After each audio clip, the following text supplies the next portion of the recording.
حسن پاشا صاحب یہ بتائیے گا، یہ مردم شماری کا میں خاص ذکر اس لیے کروں گا کیونکہ یہ ایک مسئلہ بنا ہوا ہے. اکثر لوگ یہ بات کر رہے ہیں کہ نگراں حکومت آئے گی، کیا اس کو نوٹیفائی کر سکتی ہے مردم شماری کے نتائج کو؟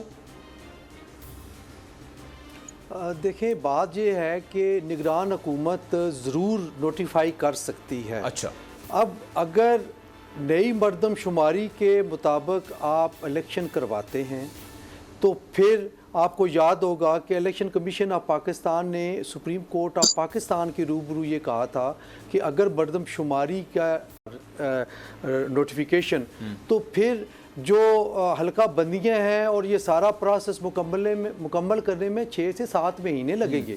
اٹ مینس کہ اگر آپ نئی سینسس کے مطابق الیکشن کرانا چاہتے ہیں تو پھر 6 مہینے تو حلقہ بندیوں پہ لگ جائیں گے، پھر 2-3 مہینے جو ہے وہ آپ جو ہے وہ کمپین کے، تو یہ تو سال پورا لگ جائے گا.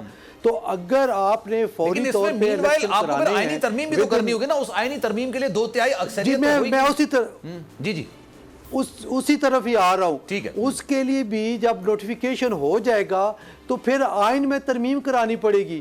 آئینی ترمیم جب اسمبلیاں فارغ ہو چکی ہوں گی، ویسے بھی اگر یہ اسمبلی بھی اگر کرے تو ان کے پاس تو مطلوبہ نمبرز نہیں ہیں، تو اس وقت تو اسمبلی سرے سے ہونی ہی نہیں ہے، اس کا وجود ہی نہیں ہونا، تو پھر کیسے امینڈمنٹ آئے گی؟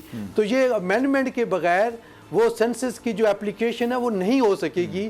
تو اس لیے میرا خیال ہے، جو مجھے لگ رہا ہے بطور اسٹوڈنٹ آف لا، تو یہ لگ رہا ہے کہ وہ پہلے پرانی ہی حلقہ بندیوں کے تحت الیکشن ہونے جا رہا ہے ملک میں. سر ایک چیز اور بھی، کیا یہ سینسس کو بنیاد بنا کے الیکشن ڈیلے ہو سکتے ہیں، یا اتنا مارجن ہوتا ہے نگراں حکومت کے پاس یا نہیں؟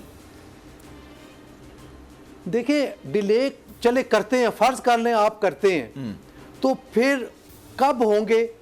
جب نئے حلقہ بندیاں بنا لیں گے اور پھر آپ جو سیٹس میں جو اضافہ کرنا ہے تو وہ کس طرح کر پائیں گے؟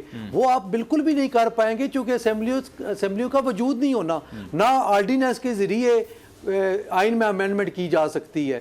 کوئی صورت ایسی نظر نہیں آ رہی. آپ کو یاد ہوگا جو سینسس 2017 میں ہوئے تھے اور 2018 میں الیکشنز ہوئے تھے، وہ اونلی ونس کی بنیاد پر ہوئے تھے غالباً. جی اب میں وہی کہہ رہا ہوں کہ اب آپ کے پاس کوئی لیگل بیکنگ نہیں ہے، آئینی شیلٹر نہیں ہے آپ کے پاس کہ آپ نئی حلقہ بندیاں کریں گے اور آئین میں اجازت ہو جائے گی کہ آپ آئین میں امینڈمنٹ کیے بغیر اس پہ الیکشن کروا دیں. دس از امپاسبل. ٹھیک ہے. ملک مستحکم معیشت کی طرف گامزن، اسٹاک ایکسچینج بھی مثبت رخ دکھانے لگا. معیشت کی صورتحال بہتری کی طرف جا رہی ہے.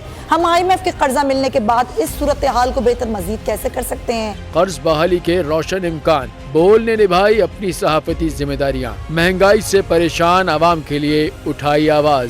رپورٹر اور اقتصادی ماہرین کے سب سے بڑے پینل کے ساتھ بول کی مشن معیشت کی سب سے بڑی ٹرانسمیشن 63% عوام نے دیکھی اپنی اسکرینز پر.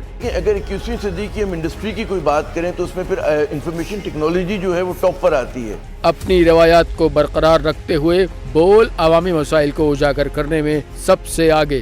دیکھیے بول کی اگلی ٹرانسمیشن میں موبائل لون ایپ کا بڑا اسکیم کیسے ہوا بے نقاب. سائبر کرائم سرکل راولپنڈی کی مختلف علاقوں میں کارروائیاں. بلیک میلنگ میں ملوث آن لائن لون ایپس کے 9 ملزمان گرفتار کر لیے گئے ہیں. اگر اس اسکینڈل سے متعلق آپ کے پاس ہیں حقائق تو بنیے بول انویسٹیگیشن کا حصہ. آپ کی شناخت اور تمام تر معلومات خفیہ رکھی جائیں گی، تو بس ہمیں ای میل کریں یا واٹس ایپ کریں 0337 0310 377.